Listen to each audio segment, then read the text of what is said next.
Chers internautes, bonjour et bienvenue dans ce nouveau live de l'étudiant. Alors si vous êtes fan de 7e art, de web-séries, de podcasts, de web ou de télé, vous avez bien fait de vous connecter car nous allons vous faire découvrir le plus important campus d'Europe dédié au métier de l'image et du son.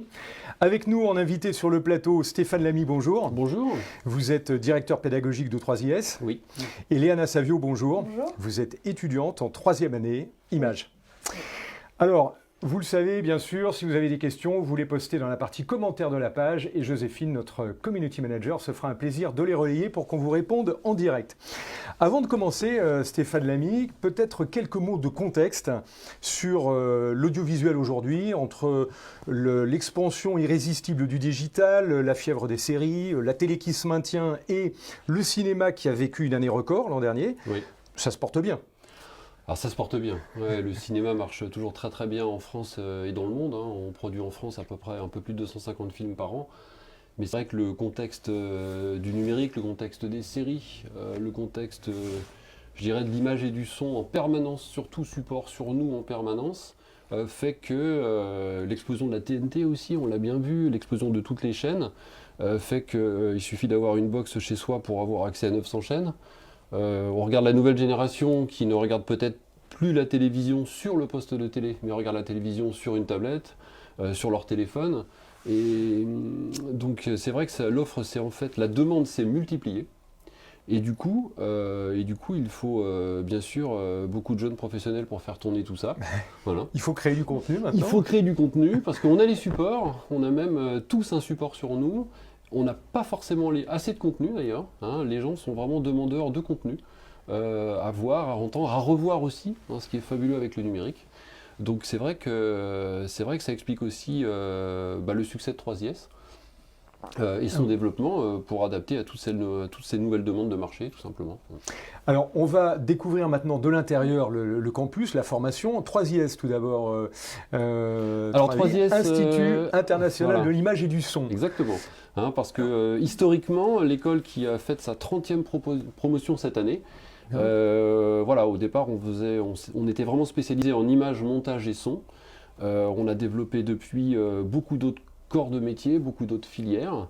On est resté aussi international parce qu'on accueille beaucoup d'étudiants étrangers. On a même lancé cette année tout le cursus cinéma audiovisuel donc qui se fait en 3 ans. On l'a aussi lancé en anglais.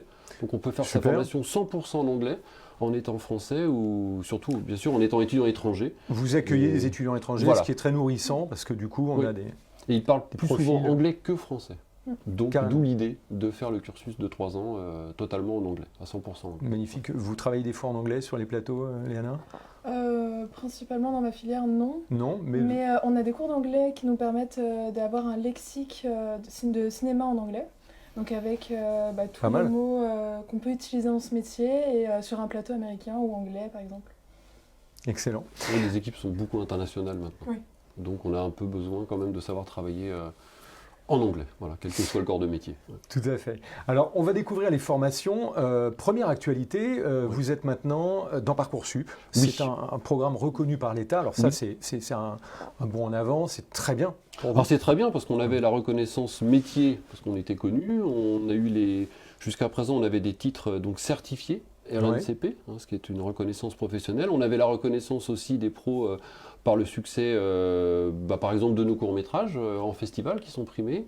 Et là, maintenant, l'école est reconnue par l'État, donc nous sommes habilités à délivrer un titre visé par l'État pour les formations en cinéma audiovisuel et pour la formation en son. Parcoursup. Parce que tous ceux qui nous suivent là aujourd'hui, il y en a une partie qui se pose la question aujourd'hui, qu'est-ce que je fais l'an prochain ? Donc Parcoursup, c'est vraiment d'actualité. On en reparlera peut-être à la fin pour les portes ouvertes. Oui. On verra ça. Alors, si on rentre maintenant dans la formation elle-même, les métiers de l'image et du son, pour vous, il y a le distinguo ? Ah oui, alors c'est un vaste sujet. Oui, parce qu'en fait, il y a beaucoup de métiers. Il y a énormément de métiers, c'est même une jungle. Et souvent, quand les étudiants viennent visiter l'école, viennent nous rencontrer aux journées portes ouvertes, au départ, ils veulent tous être réalisateurs. C'est-à-dire qu'ils veulent être, bien sûr, le nom qui est tout en haut du générique, qui contient à peu près 2500 lignes. Oui. Voilà. Donc, tout simplement parce que les métiers sont assez peu connus. On imagine que pour faire un film, il faut une équipe image parce qu'il faut filmer. On imagine qu'il faut du son parce qu'on entend du son. Mais on n'a pas forcément. On imagine qu'il faut réaliser, qu'il faut des acteurs, mais on n'a pas forcément idée de tous les corps de métier qui sont derrière. Et donc, si on fait un schéma simple de tout ça, on va avoir donc une filière image, bien sûr, avec des gens qui cadrent, qui contrôlent les caméras, des gens qui font la lumière, des gens qui font la machinerie aussi, avec les travelling, etc., les grues, tous les systèmes de caméras mobiles que l'on peut avoir sur un plateau. Une partie qui prend peut-être de l'importance aujourd'hui, technologique. Alors, oui, alors c'est déjà dès les années 50, dans les studios américains, il y avait des équipements énormes, mais maintenant on a de la miniaturisation, on a surtout de la robotisation. On peut contrôler maintenant des grues à l'iPad directement. Steadicam et tout. Voilà, il y a les Steadicam aussi, donc tout ça c'est... alors ça c'est une grosse équipe, une grosse partie de l'équipe, mais on va voir aussi les gens qui conçoivent, il nous faut des scénaristes, on va avoir des réalisateurs. Et des réalisateurs au sens large. À l'école, on ne forme pas que des réalisateurs de cinéma, on forme aussi ce qu'on appelle des réalisateurs audiovisuels, qui vont faire des émissions de télévision, comme celle-ci par exemple. Il faut bien la réaliser, voilà. En régie, nous avons un réalisateur, on peut les saluer d'ailleurs. Bon, c'est important, on forme aussi des journalistes audiovisuels, qui vont avoir des rôles de journalistes reporters d'images, comme on l'appelle. Donc en tout cas, des gens qui sont à la conception et à la réalisation. Et on va avoir aussi sur les plateaux les gens qui organisent, donc les gens de la production. On va avoir les assistants réalisateurs, on va avoir les scripts. Et une fois qu'on aura réussi à tourner tout ça, ce qu'est en train de préparer Léana, parce qu'elle est en train de préparer ses courts-métrages de fin de cursus, une fois qu'on a fait tout ça, ça c'est la partie, on va dire, rapide. Ouais. Ensuite, il faut faire la post-production. Et donc là, on va avoir toutes les équipes, tout le montage, l'habillage ensuite, les effets spéciaux, on va avoir l'étalonnage, toute une chaîne en fait de traitement. Et à ces équipes-là, on va rajouter le son. Le son qui va intervenir dès l'écriture, qui va intervenir au tournage, et ensuite on va faire du montage son, on va faire du sound design, on va faire du mixage, on va enregistrer de la musique, et on va mélanger tout ça pour assembler un film. Donc en fait, on ne se rend pas compte parce qu'on parle souvent du tournage sur un film. Mais très souvent, lorsque vous tournez un long métrage par exemple, vous allez le tourner en 4-5 semaines à peu près. Sauf que ça fait 1 an que vous le préparez. Et ensuite, il y a 6 mois, peut-être 1 an, jusqu'à la sortie définitive en salle. En fait, c'est un process très long. C'est très long. Et à la fois avec, comme vous dites, énormément de métiers. Alors, énormément de métiers, oui. Justement, on a une question de Virginie là, qui nous écoute, qui nous suit. Quels sont les métiers les plus fréquents après une formation 3IS ? Oui. Vous allez me dire, vu la diversité, bon, c'est difficile peut-être d'avoir un classement, alors, mais... Les plus fréquents en accès à l'emploi, en fait, peut-être. Oui, tout à fait. Tu vas pouvoir en parler parce que effectivement, on parlait du générique d'un film. On regarde les chefs de poste, en fait. Quand on sort d'une école, on n'est pas chef. Donc on va... Et voilà. On va apprendre. On va apprendre. Mais oui, c'est normal. Donc on va devenir le ou la meilleure stagiaire possible pour ensuite intégrer une équipe. Donc c'est vrai que celles et ceux qui veulent être par exemple responsables de l'image, c'est-à-dire directeur de la photographie, ils ne vont pas commencer en étant directeur de la photographie, c'est normal, on va entamer une carrière. Donc on va commencer par être ce qu'on appelle électro, c'est-à-dire pouvoir gérer les projecteurs. Ensuite on va passer chef électro, on va diriger l'équipe, et ensuite on passera directeur de la photographie. Donc il y a un cheminement. Donc c'est vrai que pour répondre à sa question, l'important c'est dans chaque domaine en fait, les postes d'assistants, ce qu'on appelle des seconds par exemple, c'est là où on entre dans le métier. Donc, et c'est peut-être important à ce moment-là de se situer, de voir justement quel métier, vers quel métier on se dirige, c'est plutôt ça qu'il faut voir, et après on va gravir différents échelons. C'est ton cas, Léana. En fait, c'est important de cibler dès le départ qu'est-ce qu'on veut comme métier et quel assistant on veut être, donc plutôt à la caméra, plutôt à la lumière par exemple pour les métiers techniques, ou plutôt à la mise en scène, donc dans la scénarisation. Et c'est important en fait de se donner, d'être le meilleur stagiaire, parce qu'après l'école, ce qu'on va pouvoir faire, c'est du stage. Et c'est là où on pourra avoir un meilleur poste d'observation et pouvoir voir les professionnels, bien sûr. Comprendre comment tout marche. Exactement. Et toi, c'est ton cas, tu te diriges donc vers la lumière, c'est ça qui te passionne ? C'est ça. Bon, alors du coup, c'est en préparant, il me dit je suis électro. Vous savez, électro, c'est bien, c'est pas l'image qu'on se fait tout de suite. Électro, non, c'est vrai que c'est assez, bien sûr, c'est assez particulier. Et donc, en fait, là, à la sortie de l'école, je prépare les contacts, les réseaux et aussi des stages en boîte de location de matériel audiovisuel. Donc c'est là où on va pouvoir voir et apprendre le matériel, apprendre à le réparer et à le monter rapidement. C'est ce qui va faire de nous des potentiels atouts sur les tournages en tant que stagiaires, ce qui va faire qu'on va pouvoir se démarquer aussi. Très bien. On est un peu bombardé de questions. Est-ce que alors on va prendre un peu dans l'ordre et puis après on va revenir au déroulé. L'alternance, est-ce qu'on a des possibilités d'alternance? Oui. On l'a lancé. La 3e année maintenant peut se faire en alternance. Très bien. C'est vrai qu'on ne l'a pas précisé. On a un cursus de 3 années. Oui, on va revenir peut-être à cette base-là déjà pour qu'on comprenne bien. On a un cursus de 3 années. On a la première année qui est en tronc commun. Donc tous les métiers. Tronc commun, cinéma audiovisuel ou on fait la filière son qui est à part. Dans ces cas-là, on a un tronc commun son. Mais c'est très important au départ d'apprendre vraiment, d'avoir les compétences de base dans tous les domaines. Dans ces métiers, ce sont des métiers d'équipe. On ne peut pas travailler sans connaître le métier des autres. Donc il y a besoin aussi de beaucoup de culture, de connaissances très larges, de manière à faire des gestes techniques en réponse à quelque chose. Parce que la technique, c'est pas le plus compliqué à apprendre. Ce qui est compliqué d'apprendre, c'est à quoi ça sert, qu'est-ce qu'on en fait, qu'est-ce qu'on va raconter en fait. C'est ça qui est compliqué. Donc la première année, elle est en tronc commun. Et donc à l'issue de la première année, on va ensuite justement choisir sa spécialisation. Donc c'est le cas de l'image, de manière à développer vraiment une expertise jusqu'à la remise du diplôme. Donc le cursus est structuré comme ça. Et effectivement, pour répondre à la question, maintenant on propose de l'alternance en 3e année. Très bien. Donc ça c'est très important parce que ça permet aux étudiants d'être payés déjà, ça c'est quand même important, et d'être confrontés vraiment au milieu professionnel pendant leur formation. Donc c'est quand même une clé vers l'emploi qui est assez évidente. Donc oui. Alors Kevin avait une question aussi, est-ce que les étudiants des autres filières travaillent avec ceux du cinéma? Comment se passe après les interactions au sein de la formation?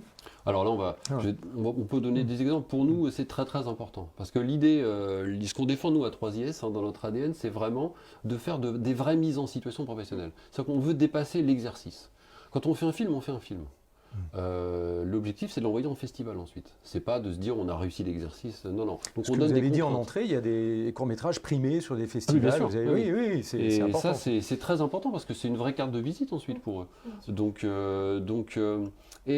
on ne peut pas travailler comme ça, chacun ne peut pas travailler dans une filière, ça ne fonctionne pas. Donc nous, ce qu'on défend, c'est de créer vraiment, de mettre en place toutes les conditions et aussi toutes les contraintes. Parce qu'il faut apprendre à travailler avec des exigences de production, avec un temps limité, avec des vraies contraintes, de manière à les préparer justement à ce qui se passe, entre guillemets, dans le monde réel. Donc on essaie d'être au plus proche et l'interfilière a toute sa place. Rien que quand on fait un court-métrage, là on a décrit 8 spécialisations en fait, qui vont travailler ensemble pour un unique projet. Et on le fait aussi à l'école avec les autres filières.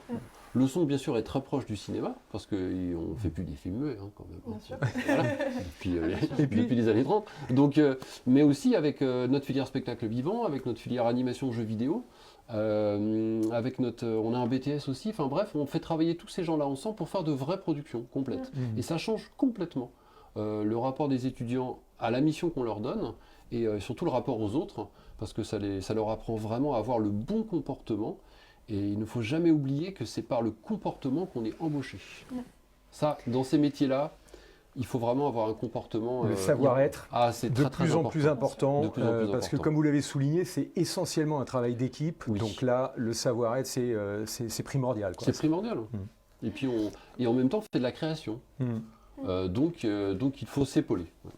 Alors justement, à propos de création, Léana, ce qui est intéressant aussi dans le cursus, c'est qu'on aborde plusieurs formats. On a parlé tout à l'heure de web, de cinéma, de télé, etc. Et donc dans l'expérience concrète que vous allez vivre au cours de la formation, vous abordez ces différents formats du coup. Vous faites une petite série, vous faites ça c'est intéressant. Racontez-nous un peu de l'intérieur, qu'est-ce que ça vous a appris ou comment vous avez... Alors oui, en 2e année, en fait, on a l'occasion de faire par exemple une série qui est sur un mois. Donc en conditions réelles, où on a vraiment des équipes complètes, interfilières, avec une équipe son, une équipe de montage, une équipe image, donc au complet, et une équipe mise en scène et réalisation, et aussi scénario. Et je trouve que cette interfilière, pour le coup, était super. Et on a vraiment appris à travailler les uns avec les autres et en contribution. Et donc voilà, cette expérience était vraiment enrichissante parce que ça nous a vraiment permis de toucher un peu du doigt vraiment ce qui se passe sur les plateaux de tournage, les conditions réelles et le stress. Et savoir travailler en cas de stress et voilà, de beaucoup de choses, ça nous a vraiment tous fait grandir aussi quelque part. Et voilà, pour faire prendre en expérience. Et puis, si les métiers sont les mêmes, après, la façon dont on travaille sont un petit peu différentes selon qu'on fait du web, un format court, une série ou un film long. Ça apprend aussi ça, j'imagine. Bien sûr. Hein, c'est différents types de création. Oui, parce qu'on n'a pas le même budget, tout simplement. Oui. Aussi, oui. Quand on n'a pas de sous, on fait plus vite. Et avec moins de moyens. On trouve des solutions. Parfois farfelues pour des petits problèmes que, par exemple, sur des grandes productions, ils n'auront pas. Et nous, on est des étudiants, donc on a des petits budgets. Et forcément, voilà, on essaie de trouver, de bidouiller des petites choses. Et c'est comme ça aussi qu'on apprend à devenir un peu multitâche. Et ça, c'est fondamental, hein, parce que toute l'histoire du cinéma, c'est l'histoire de la débrouille. On prend les plus grands films, même l'histoire de Star Wars, c'est de la débrouille, sans budget. C'est des histoires incroyables, quoi. Et ce qui est formidable sur les séries, c'est qu'en fait, quand on regarde des épisodes de séries, parce que c'est comme le format du moment, il faut le dire. Oui. On a des séries avec des budgets énormes, avec des épisodes à 15 millions de dollars, là, comme on a eu récemment pour The Witcher, par exemple. Ils ont des budgets faramineux. Mais on a aussi des web-séries qui coûtent rien. Mais par contre, qui ont des millions et des millions de vues sur Internet. Et ce qui est formidable dans une série, c'est que quand, en spectateur, on regarde une série, bah voilà, tous les épisodes se suivent. L'image est la même, la couleur est la même, etc. Mais en fait, ce ne sont pas les mêmes équipes. Donc pour nous, pédagogiquement, c'est formidable. Parce que ça apprend aux étudiants à travailler avec une charte de réalisation. Une continuité dans l'image. Une vraie continuité, voilà. Et c'est un défi. Hein. C'est un gros défi. Oui, c'est pas évident. Mais c'est vrai que ça nous apprend aussi à communiquer. Et à se mettre d'accord et à trouver des compromis chacun. Et c'est vrai qu'aussi, c'est un bon moyen. Alors, une question d'Alice. Est-ce que vous prenez les boursiers ? Oui. Le fait d'avoir un diplôme qui est reconnu par l'État sur le cinéma, ça permet. Bien sûr, ça fonctionne pour les bourses. Est-ce qu'il est possible de faire une partie du cursus stage à l'étranger ? J'aimerais une expérience aux USA. Oui, carrément, j'aimerais aller à Hollywood.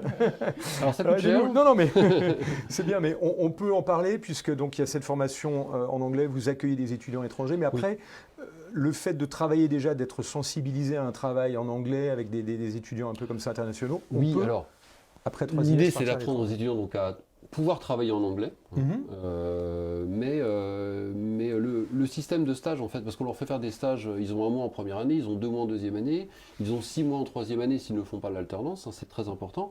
Ils peuvent faire leur stage dans n'importe quel pays du monde, on est Erasmus, donc on a aussi des bourses Erasmus pour les stages en Europe.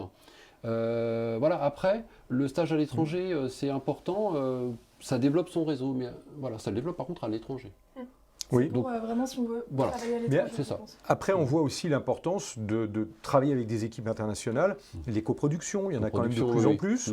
Enfin, surtout au cinéma, mais même aussi un peu en télé. Il y en a aussi beaucoup. Et puis les séries. Et les séries aussi. Les séries sont toutes en coprod internationale. Donc on a beaucoup de demandes pour le Canada, etc., bien sûr, qui plaît énormément. Alors, une question d'Alice qui a été sûrement voir sur le site et qui est voix. Alors, vous êtes partenaire des Césars. Ça veut dire quoi exactement ? Alors, en fait, nous sommes partenaires des Césars. Effectivement. Oui, parce qu'en fait, on développe beaucoup de partenariats à l'école. Un partenariat, c'est vraiment une étape entre le fait d'apprendre à l'école. Avant d'être en stage, on est seul quand même en stage, on a les partenariats qui font qu'on a des commandes, entre guillemets, d'entreprises externes. Pour lesquels on envoie des étudiants, mais on les accompagne. Voilà, on ne les laisse pas seuls. Donc ça donne une étape.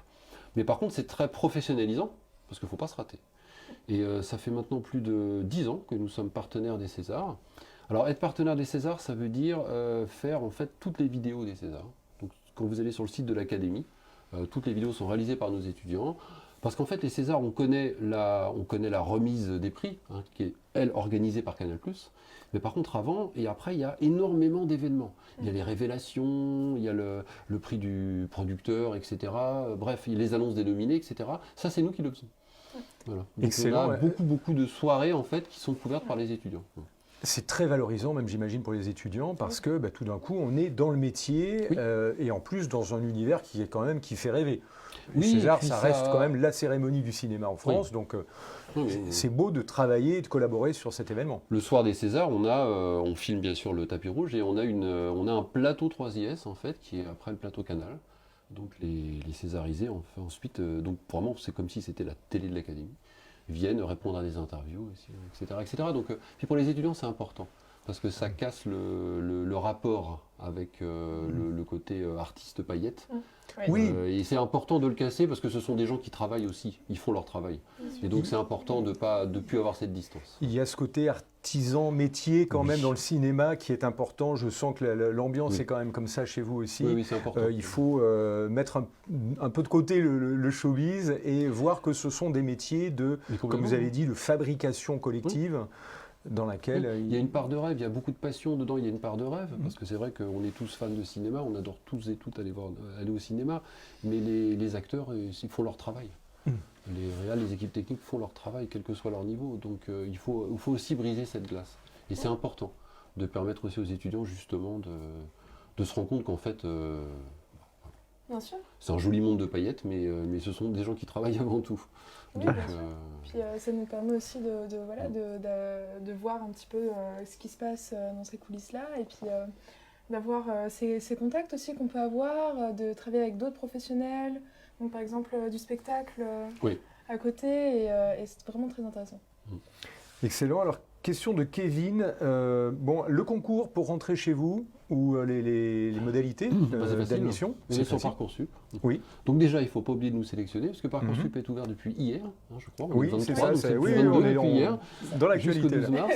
Donc il faut nous choisir dans les vœux, évidemment. Il faut venir visiter l'école avant, parce que c'est pas... Voilà. Et ensuite, le concours, on vous convoque au mois d'avril, donc on suit le calendrier Parcoursup, comme toutes les écoles de Parcoursup, et vous avez donc un questionnaire de culture générale, culture artistique, c'est quand même très très important, et puis un entretien de motivation d'une demi-heure, pour vraiment présenter quel est votre projet professionnel, vraiment discuter de ce qui vous intéresse dans les métiers du cinéma ou les métiers du son. Pourquoi nous aussi ? Pourquoi notre école ? Ça c'est important. Carrément. Il faut aussi vraiment choisir son école. Moi j'invite celles et ceux qui sont intéressés à visiter les écoles, la nôtre bien sûr, venir nous rencontrer, découvrir les locaux, le matériel, rencontrer les étudiants, échanger. Voir vraiment de l'intérieur ce que c'est que 3IS. À propos de matériel, le plus grand campus d'Europe dédié. Alors, il faut voir que vous êtes un petit peu en dehors de Paris, mais justement, c'est l'avantage que vous avez, c'est que vous avez pu déployer à la fois des studios, beaucoup. Alors, venons-en au matériel, aux moyens que vous mettez à disposition. Oui, c'est pour ça que nous sommes à 50 ans en Yvelines, c'est qu'on a nous avons 2 bâtiments, donc on a plus de 15 000 m² de locaux, on a 6 plateaux de tournage, plus un 7e où on a reconstitué un décor complet. D'un long métrage, on a créé une résidence de 200 logements. C'est évident qu'on ne pourrait pas avoir des locaux comme ça dans Paris. Absolument. C'est pour ça nous sommes installés à 50 ans en Yvelines. Et le matériel, c'est fondamental dans nos formations. Il faut avoir énormément de matériel, le renouveler régulièrement, de manière à ce que les étudiants puissent apprendre dans des vraies conditions, et aussi avoir une politique de location très importante pour les produits. On va dire de fin de cursus, que ce soit en son ou que ce soit en cinéma, de manière à ce que les étudiants soient aussi formés sur le matériel qu'ils vont trouver immédiatement à la sortie. Il ne peut pas y avoir de delta de délai, c'est impossible. Et donc, c'est impossible, ça va tellement vite à notre époque. Et en plus, ce qui est très important pour nous, par exemple pour la section images, c'est que c'est important pour nous que les étudiants aussi se confrontent à des vrais loueurs à l'extérieur de l'école. Aller faire les essais caméra par exemple, tester leur matériel, ça tu peux en parler. Ils sont confrontés à des vrais loueurs. Et ça c'est aussi fondamental parce que dans ces métiers, on n'a pas le droit à l'erreur en matériel. Et du coup, ça t'est arrivé, tu as été... Oui, pour chaque projet qu'on fait là, à partir de la 2e année, donc par exemple pour les séries et là la fiction de fin d'année qu'on a en 3e année, on doit faire des essais caméra chez le loueur Panavision par exemple.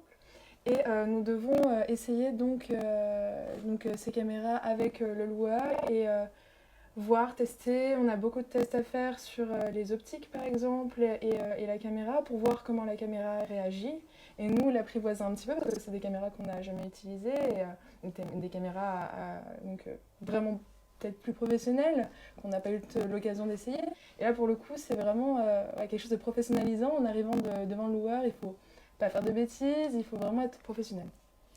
Et à propos du matériel, il y avait une question là de Kevin encore. Est-ce qu'on peut utiliser le matériel pour des projets perso? Alors peut-être pas, mais en tout cas, est-ce que, enfin, ça peut, Mais est-ce que vous faut faites juste qu'il soit disponible. Voilà. Mais bien sûr, nous on a une politique, on laisse les étudiants accéder en fait au matériel. Il y a simplement deux critères. Le premier, c'est qu'il faut qu'ils soient formés dessus avant. Voilà. Évidemment. Important. Pas qu'ils fassent n'importe quoi. Et puis qu'ils soient disponibles. Donc, mais on ne peut que les encourager à s'entraîner. Donc on le fait. Voilà, l'exemple qui est décrit par l'ANA pour les films, c'est très important. Parce qu'ensuite, quand ils vont travailler, ils vont faire la même chose. Ils vont aller chez un loueur, ils vont faire les essais, ils vont tout calibrer, tout préparer pour ensuite faire leur tournage. Donc on se doit de le mettre dans la formation. On voit métier de passion, l'équipe pédagogique, des professionnels, parce qu'on voit c'est vraiment très proche. Vous êtes en lien quasiment direct et un peu permanent avec les professionnels, on le voit. Vous avez également donc développé la pédagogie avec des professionnels, avec des... Ah oui, ça ne peut pas fonctionner, sinon tous nos intervenants sont des professionnels extérieurs. En fait, on n'a pas de professeur permanent à l'école. Voilà. Et on a un système de référents métiers, en fait. Donc on a une personne qui, justement, adapte la pédagogie, coach les étudiants par filière, en étant en parallèle, en menant de front sa carrière aussi professionnelle. On ne peut pas transmettre ces métiers sans les avoir pratiqués, ça n'est pas possible. Ça n'est pas possible. Donc on a plus de 500 professionnels externes, en fait, qui font partie de nos intervenants. Certains viennent régulièrement, certains viennent une journée ou deux par an, parce qu'ils sont spécialistes d'un module. Donc c'est compliqué à planifier, mais ça vaut le coup, parce que ça permet d'avoir justement cette interface. Et puis de la variété aussi. Et puis de la variété de regards. Et surtout des anecdotes de tournage. Je trouve que c'est ça le plus intéressant en fait. C'est vraiment communiquer avec l'intervenant qu'on a, puis il va nous dire, nous mettre en application ce qu'on a appris et nous dire, voilà, moi j'ai vécu ça en tournage, j'ai vécu cette galère. Et voilà comment vous pouvez l'éviter. Donc c'est comment nous on peut éviter ces erreurs-là. Et ça nous apporte énormément de choses, je trouve. Les bonnes pratiques. Oui. Alors, une question de Kevin et Alice qui sont très motivés, qui posent beaucoup de questions, mais c'est super. Alors, il y avait l'histoire du stage. Bon, le stage, on a vu, ça se trouve quand même assez facilement. On en a parlé tout à l'heure. On a un service de relations entreprises, on a un système de job board en ligne. Ça se trouve, bien sûr. Oui. Il faut par contre que les étudiants aillent les chercher, les stages. Bien sûr. Comme je dis toujours, chercher un stage, c'est chercher du travail. Donc, ce sont des métiers quand même de communication, des métiers de contact. Donc on forme aussi nos étudiants, entre guillemets, ne pas vaincre faire du relationnel, vaincre leur timidité, parce qu'on est toujours timide quand on cherche un stage, évidemment. Mais il faut y aller, les gens sont sympathiques dans ces métiers. Alors, peut-on parler de la formation son au cinéma ? Quelques mots, on a beaucoup parlé du cinéma, le son, alors les particularités. Alors la filière son, effectivement, elle est au départ c'était simplement une option de la filière cinéma. Avec les évolutions techniques et la diversité des métiers que l'on a à l'heure actuelle, on a voulu sortir la filière.